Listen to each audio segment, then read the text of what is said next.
సిలిండర్లు ఉన్నాయి, గ్యాస్ ఉంది, కానీ లేదన్నటువంటి ప్రచారం ద్వారా ప్రజల్లో ఒక భయాన్ని సృష్టించి ఆ భయం ద్వారా బ్లాక్లో అమ్ముతున్నారు.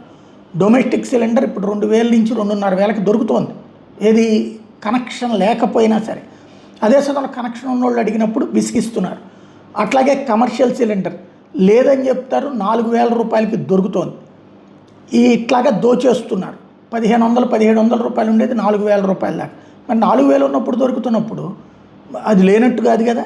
కాబట్టి ఇట్లాంటి దాంట్లో ఒక విశేషం ఏంటంటే, హైదరాబాద్ పోలీసులు 414 సిలిండర్లను ఎక్కడ సీజ్ చేశారంటే శ్మశానంలో సీజ్ చేశారు.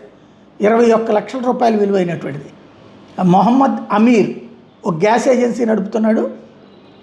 అతను తనకు సంబంధించిన ఇదిగో ఇట్లా శ్మశానంలో తీసుకెళ్ళి పెట్టాడు అనమాట. శ్మశానం దగ్గర నుంచి వాటన్నిటి రికవర్ చేశారు పోలీసులు.